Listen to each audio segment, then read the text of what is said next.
Aku malah justru sangat menunggu nih perannya De Bruyne dengan adanya Haaland ini kayak gimana. Soalnya musim ini kan dari musim-musim sebelumnya di City, ini musim paling produktif dia loh. Hampir 20 gol ya musim ini. Iya. Biasanya cuma hampir 20 assist, sekarang hampir 20 gol gitu. Jadi buat aku musim depan sangat menarik sih, apalagi andai kata Mahrez pun masih bertahan, kayaknya harusnya secara logikanya Haaland bakal gila sih harusnya.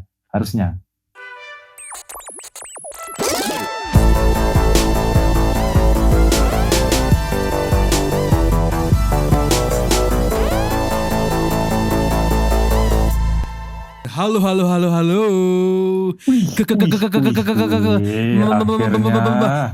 Balik kita bersama Syamsir Alam ini langsung balik dari Penarol FC. Gimana Mas Syamsir Alam? Syamsir Alam. Kita video aja dong, nanti kita upload di YouTube. Oke, kita upload di YouTube. Nih kalau sebelah kanan ini ada Syamsir Alam. Baru kembali dari program South American. My Trip. Oke, kita sambut kembali di Bibis. Oke.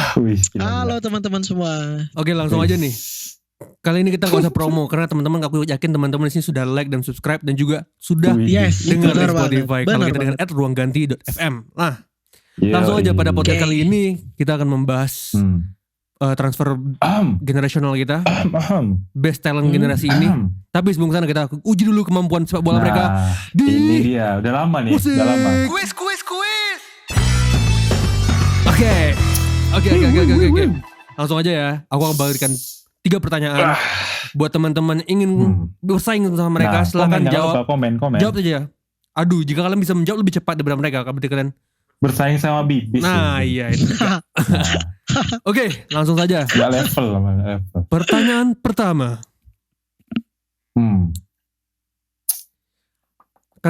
Siapakah pemain ini? Peraih Ballon d'Or tahun 2001. Jauhnya 2001. Coba aku. Oke, silakan Rido. Coba 2001 ya. 2001. Cepat, 1. Ini apa ketuaan ya? Coba ya. 2. Owen. Betul, Rido, 1 poin untuk Rido. Sudah aku duga. Kok searching anjing? Oke. Kapan aku searching? Oke. Emang kayak gitu dia. Oke. Next question. Protes terus. Siapakah pencetak gol terakhir? Agak susah nih. Pada terakhir tragedi Istanbul 2005. Aku. Silakan Rido. Alonso. Oke. Rido memenangkan kuis kali ini. Tidak perlu ronde ketiga. Tidak perlu ronde ketiga. Rido menyelesaikan dengan 2 pertanyaan langsung. Easy deh. Oke, aku yakin teman-teman ada bisa menjawab cepat sebenarnya ya. Gak asing. Oke dong. Langsung aja nih teman-teman. Pembahasan kali ini nih. Comebacknya kita kali ini. Kita akan membahas tidak lain tidak bukan. Ini udah lama. Udah lama sebenarnya, tapi kan cuma baru akhirnya resmi. Iya, dalam beberapa akhirnya ketahuan ya gimana. Nah, itu adalah transfer dari Erling Braut Haaland dari Dortmund menuju Manchester City. Ini seru. Ini apa ya? Salah satu talenta terbaik di generasinya lah, di generasi kali ini. Yes, benar banget. Mungkin bisa dibilang calon penerus hegemoninya Messi CR mungkin ya. Kabar-kabarnya sih gitu. Ya setidaknya aku bilang dia salah satu talenta terbaik di generasinya bisa dia lah. Di generasi 2000-an lah gitu kan. Nah, pertanyaannya adalah, yang pertama itulah bagaimana sebenarnya Pep menginginkan Haaland ada di skemanya. Karena kita tahu di skema yang digunakan dalam kurang lebih hampir setelah kepergian Aguero terutama ya. Setelah kepergian Aguero. Dan di musim terakhir Aguero pun Aguero gak banyak bermain kan. Udah diganti, udah coba fast nine lah. Nah, City sudah beralih tidak menggunakan striker, di mana mereka bermain dengan fast nine. Nah, sekarang aku tanya ke kalian, menurut kalian nih, apakah keputusan tepat bagi Pep Guardiola menarik Erling Haaland ke City? Dengan kita lihat 2 tahun belakangan City justru permainannya tidak menggunakan striker. Gimana Rido dulu lah kali ini. Kalau aku sebelum ke City-nya sebenarnya buat Haaland sendiri yang paling realistis sebenarnya emang pasti City ya. Karena Madrid, kalau dia mau ke Madrid, masa iya jadi cadangan Benzema? Nggak mungkin. Mau ke Barca nggak punya duit. Mau ke MU bapaknya masalah sama MU gitu kan. Jadi yang memang paling mungkin sih memang ke City, dan ya udah pasti juga ke City. Jadi itu poin pertama bukan masalah Guardiola atau City sih, karena memang yang paling mungkin memang City gitu ke Haaland. Kenapa gak ke Munchen doh? Anjing, janganlah cu, janganlah. Melanjutkan tradisi ya. Juga... Melanjutkan tradisi ya. jangan.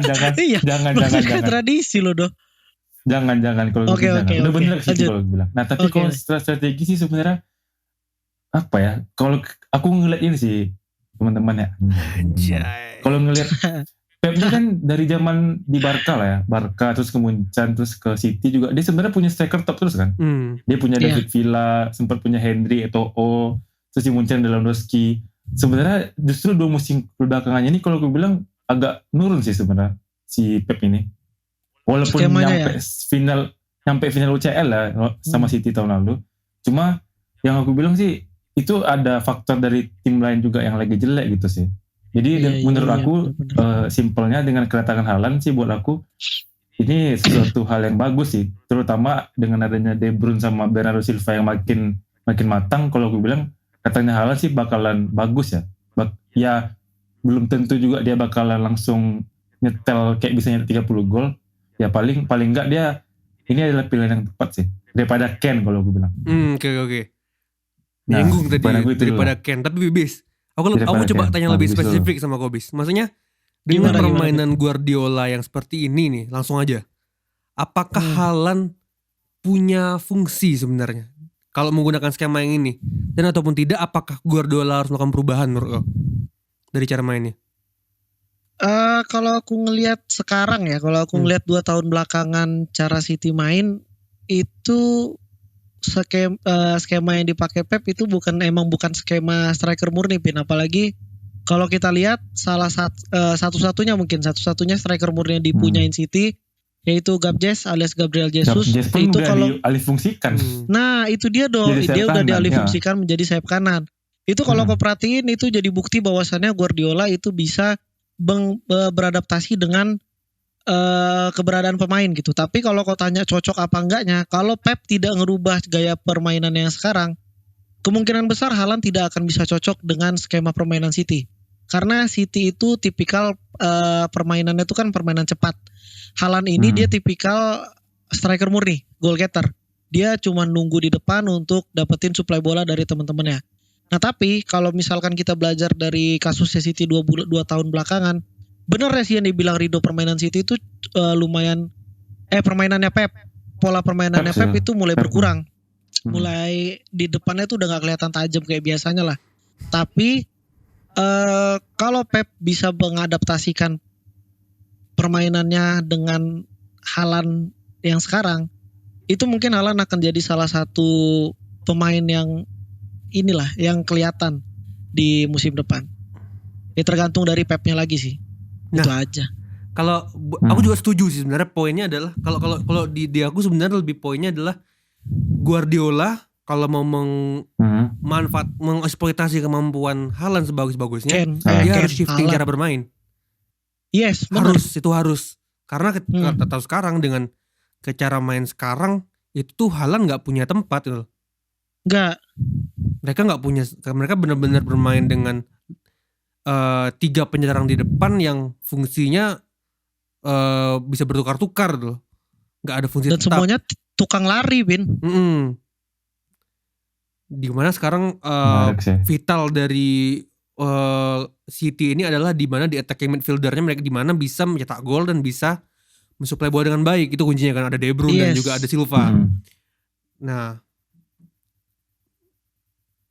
ini agak apa ya? Lagi-lagi kita akan agak spekulatif karena secara histori pun Pep pernah melakukan kesalahan yang apa ya?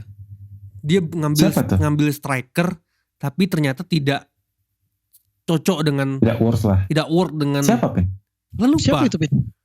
Astaga, teman-teman ini bisa Ibrahimovic. Zlatan Ibrahimovic 2009. Iya. Enggak sejelek itu juga sih, Pin, kalau Enggak sejelek itu sih, Pin. dia masih Betul. Oh iya, maksudnya dengan harga yang mahal ya. Dan akhirnya Zlatan malah Harga yang mahal, dialihfungsikan sebagai ekspektasi yang kiri tinggi, kan, ya. kadang-kadang ditaruh di kiri jadi Iya, sebagai iya, second iya, striker. Iya. Nah itu maksud aku tuh, maksudnya apakah bakal sesuai dengan ekspektasi awal penggemar pun lah, atau pundit-pundit yang lain, atau Pep sendiri nih, apakah Haaland benar-benar bisa style? Itu tuh yang jadi, karena kita pernah histori seperti ini, gimana menurut teman-teman? Nah, gimana Bis? Gimana ya? Kalau apakah Haaland jadi next Ibrahimovic? Ini berarti kok nanyanya apakah dia pembelian yang tepat atau apa poinnya? Apakah pertanyaan lebih, apakah probabilitas Haaland ini gagal seperti Ibrahimovic ya? Mungkin melabeli gagal nggak tepat ya, kurang tepat belum. Pep nggak mampu menggunakannya secara maksimal optimal seperti Ibrahimovic nggak itu? Ada nggak peluang itu? Sangat ada, Bin. Jujur. Ya mungkin aja sih. Kalau aku ngeliatnya sangat ada. Tapi kalau kau nanya probabilitasnya berapa, 70% malah ini bisa jadi pembelian yang gagal. Berani sekali angka itu. Itu karena betul. Karena apa? Karena yang pertama skema permainan Pep seperti Tomori ya. Anjing, kena juga anak itu. Oke, itu karena itu alasan yang pertama adalah karena skema permainan yang digunakan oleh Pep berkemungkinan besar kalau masih seperti ini ya. Kalau dia nggak shifting gaya bermain, kemungkinan besar Haaland akan menjadi salah satu pembelian yang gagal. Kemudian yang kedua adalah bagaimana adaptasi si anak muda ini dengan iklim di Premier League. Karena kita tahu sendiri, Haaland itu menjadi superior karena dia baru bermain di Liga Austria dan juga di Liga Jerman. Yang dimana iya semuanya itu Liga Farmer gitu, Farmer League semua. Kita lihat Haaland itu dia ini pendengar nonton Bundesliga marah-marah. Marah-marah. Bodoh amat anjing, emang iya kok. Ini di 2 musim belakangan itu dari statistiknya Haaland sendiri di 2020 sampai 2021 itu dia berhasil menciptakan 27 gol dari 28 laga, yang dimana nyaris 1 gol per laga dari Iya, 1 game 1 laga dari Haaland. Nyaris ya. Kemudian di musim lalu juga dari 24 kali main dia berhasil menciptakan 22 gol. Tapi yang perlu kita ingat adalah itu Bundesliga, bukan Premier League. Yang dimana ya lawan yang paling berat ya paling Upamecano, paling Lucas Hernandez. Iya, Benedict Höwedes sisanya. paling. Nah benar, yang dimana di Premier League dia bakal ketemu dengan back-back tangguh seperti nggak mungkin Harry Maguire dong. Ben White. Iya benar, ada Virgil van Dijk dan lain-lain. Yang dimana ini akan menjadi sedikit PR untuk Erling Haaland. Ditambah lagi dengan riwayat cedera dia yang ya di umur yang masih, dia berapa sih, 21 ya? 21. Iya. Ya di umur yang masih 21 tahun itu dia punya riwayat cedera yang lumayan kaki kaca juga lah dia nih. Tapi tergantung dari adaptasinya sih kalau poin kedua. Gimana dia beradaptasi dengan, tambah lagi ekspektasi pendukung City itu pasti sangat tinggi kepada striker yang satu ini. Itu. Apakah dia bisa menjawab itu semua? Kita lihat nanti. Ya kan, Do? Buat aku sebenarnya buat aku nggak bisa dibandingin. Kan tadi Pepin kan agak sempat nyinggung masalah Ibra di Barca sama Pep itu kan. Kalau buat aku sih agak nggak bisa dibandingin ya, karena di Barca itu terlalu banyak bintang yang mendominasi ruang ganti sih, kayak ya ada Messi lah, ada Henry juga waktu itu kan. Jadinya buat aku, sementara di City ini memang murni bener-bener cuma dia yang diandalkan gitu loh. Sementara ada kayak De Bruyne, Mahrez, terus yang lain-lain itu juga cuma jadi jadi pelayan gitu. Jadi buat aku, aku malah justru sangat menunggu nih perannya De Bruyne dengan adanya Haaland ini kayak gimana. Soalnya musim ini kan dari musim-musim sebelumnya di City, ini musim paling produktif dia loh. Hampir 20 gol ya musim ini. Biasanya cuma hampir 20 assist, sekarang hampir 20 gol gitu. Jadi buat aku musim depan sangat menarik sih. Apalagi andai kata Mahrez pun masih bertahan, kayaknya harusnya secara logikanya Haaland bakal gila sih harusnya. Nah cuma ini, bentar, aku ada yang pengen tanya tadi. Tadi kan aku sempat nyinggung nih, ternyata masih belum sadar nih kalian. Tadi aku sempat bilang nih, buat aku pilihan yang paling tepat sekarang adalah Haaland daripada Kane. Karena kalau buat aku, karena ini aku klarifikasi, karena kalau buat aku, yang uniknya Kane kan udah agak tua ya, udah 27-28 lah. Jadi 29 tahun depan. 29 malah, sorry 29. Jadi apa ya? Secara permainan, secara visi bermain dan segala macam dia udah kebentuk lah. Udah agak susah buat dibelok-belokin. Sementara Haaland masih muda nih kan. Masih ibaratnya kayak plastisin gitu loh. Masih bisa dibentuk sama Pep. Jadi buat aku Haaland pilihan yang sangat tepat daripada Kane gitu. Kalau buat kalian gimana nih? Emang Haaland dari kita bandingin sama Kane lah. Karena kan yang paling santai kan tahun lalu kan Kane atau enggak Haaland gitu kan. Oke. Kane malah yang harusnya kan. Cuma sekarang Haaland gitu. Buat kalian gimana antara dua pemain ini? Kalau secara tipe permainan untuk City sebenarnya aku lebih condong Haaland ya. Karena Haaland ini dia punya traits, punya properties yang cocok dengan permainan Pep. Dia punya kecepatan. Jarang punya striker yang yang postur setinggi itu punya kecepatan. Makanya sangat menarik. Ditambah lagi striker murni ya Ben. Striker murni. Dia kalau kategorinya sekarang tuh dia apalah advance striker lah aku bilang ya. Striker yang tapi punya properties posisi lain sebenarnya. Bener banget. Bisa dibilang inilah sih kayak Pep punya Lewa, sekarang punya Haaland gitu ya. Dan apa ya? Ya dia lebih prolific lagi dibandingkan Lewa kan, bahkan sekarang sekarang. Untuk sekarang ya. Dan sekarang. Ruang potensinya sangat besar lah buat Haaland ini masih belum tergali kayaknya. Belum tergali lagi. Jadi menarik ini sebenarnya. Kalau aku menjawab probabilitas, aku condong Haaland. Dan untuk apakah dia akan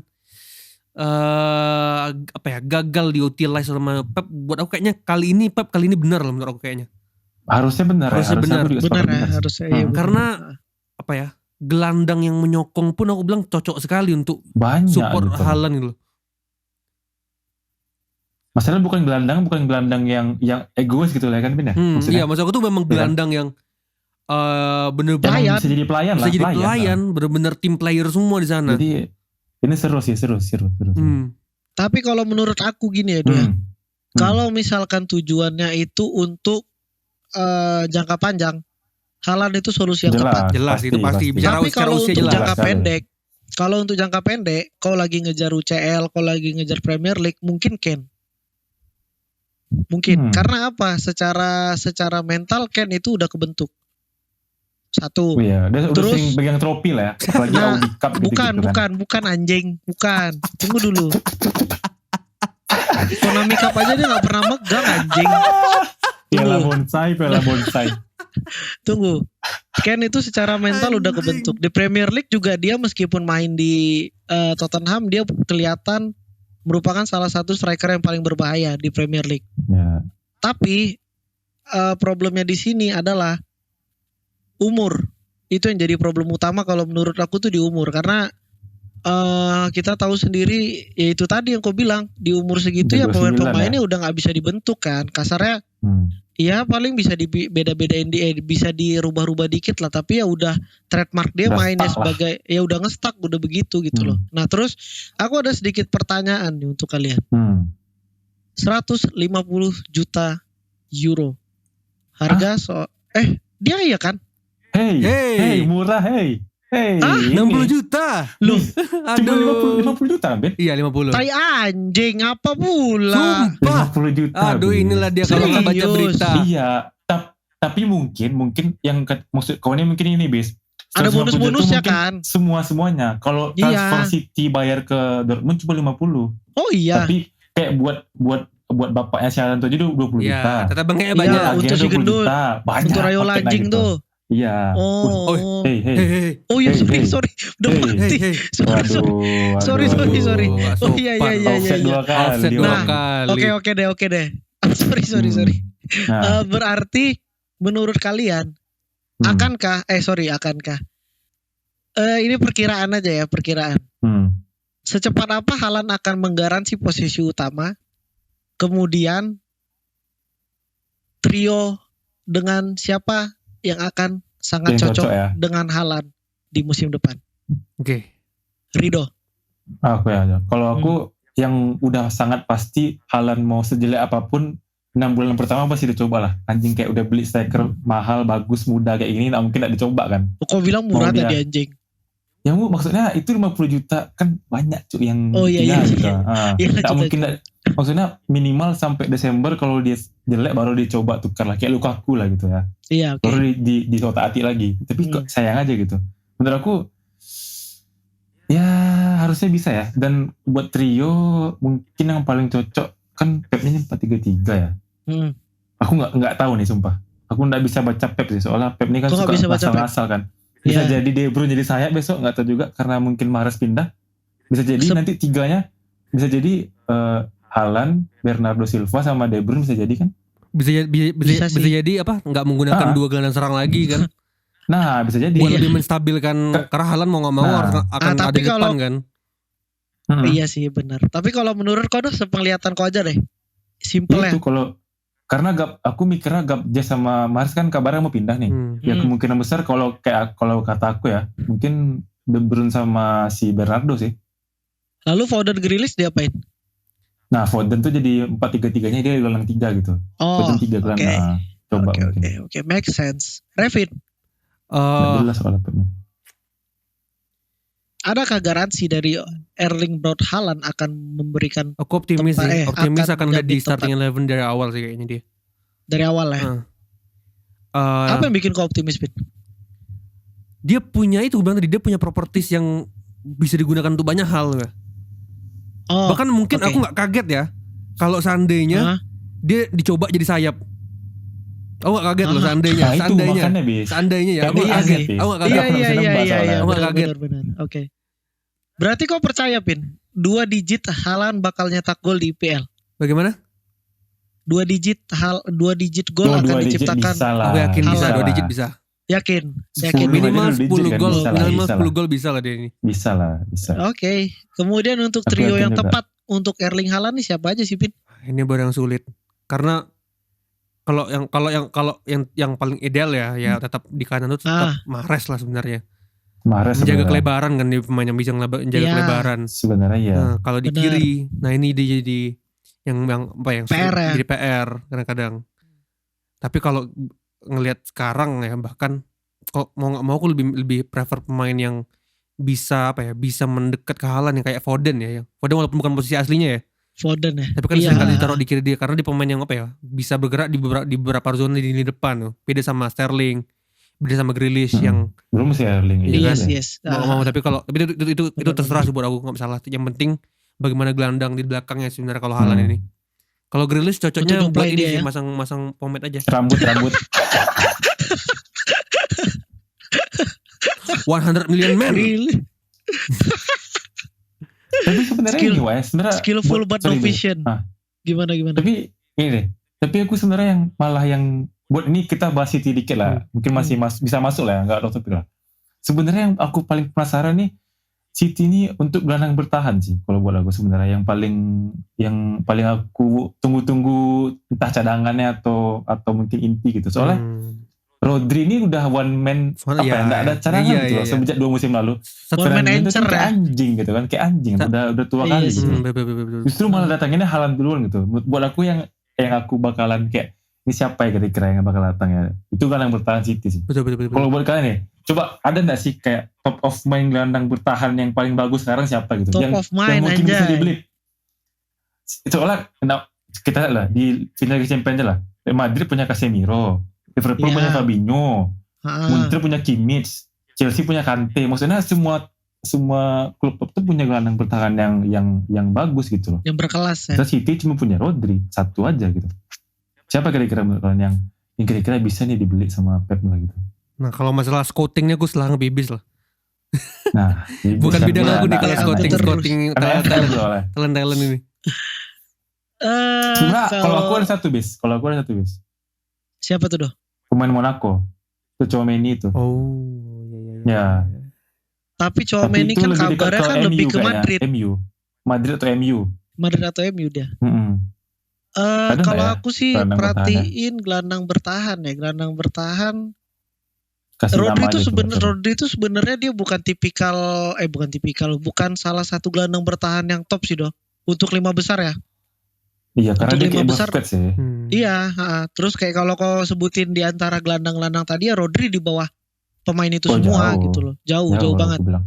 Dan dimana kalau misalkan kau nanya ada nggak gelandang yang tepat untuk City gelandang bertahan, jujur kalau sampai detik ini sih aku masih belum ngeliat sih. Tchouaméni itu salah satu pemain yang punya potensi sih untuk gantiin Rodri di situ. Tapi tipikal gelandang yang dibutuhin City di DMF itu kalau aku lihat memang tipikal yang mirip sama Busquets. Intinya itu aja. Memang Busquets Rodri ya, tapi enggak ada yang bakalan ganti kayaknya. Iya, nah itu masalahnya. Tapi ya karena ini udah tua. Nah itu dia. Tapi kalau kau suruh sebut nama sih, aku nggak terbayang sih doh siapa sekarang. Karena City kan juga nggak ada ini kan ya, nggak ada lagi ngincer gelandang siapa-siapa kan. Nah, belum ada rumor. Belum ada rumornya belum jadi ada. Pertanyaan aku tuh jadi malah ke sini, Wak. Apakah hal ini jadi apa ya? Menjadi jawaban atas bukan. Apakah ada kedatangan hal ini bakal jadi jawaban atas kegagalan UCL Guardiola selama ini gitu. Di Munchen gagal. Enggak. Di City gagal gitu kan. Cuma Barca itu pun gara-gara Messi gitu. Apakah jadi jawaban? Apakah perlu lagi City? City masih butuh gelandang bertahan, aku setuju. Kan? Setuju banget. Enggak tahu kalau Revin ya. Gimana Ben? Ini kamu ngomong Ben. Kalau justru buat aku tuh buat ini sih bukan untuk apa ya? Memang kedalaman squad itu penting. Tapi buat aku tuh justru lebih kayak dia butuh gelandang yang bisa memberi variasi bermain. Kalau buat aku. Karena tipikal kayak sama semua kan. Karena Jangkarme ini udah pakem gitu. Jadi apa ya? Aku lebih prefer dia punya variasi aja gitu. Punya properties yang lebih lah dibandingkan Rodri mungkin. Tapi itu kembali. Oke. Mungkin cukup itu aja kita bahas kali cukup panjang untuk satu nama aja, Erling Braut Haaland, karena salah satu talenta paling panas ya di generasi ini. Paling hot. Iya benar banget. Yes. Pertanyaan adalah apakah dia adalah jawaban dari doa-doa para citizen yang baru lahir 2010 ke atas? Ataukah dia? City kirain ya pasang apa? Bikin statue-nya si Kroos ya di depan itu. Iya betul. Menghormati Toni Kroos. Patung Kroos ya. Oke, that's it. Mantap. Ruang ganti Evermers kali ini kita cukupkan. Sampai see you kita di next episode. Jangan lupa klik, like, dan subscribe, dan dengarkan kita dengan audio only di Spotify ataupun Google Podcast. Sampai di episode berikutnya. Ciao.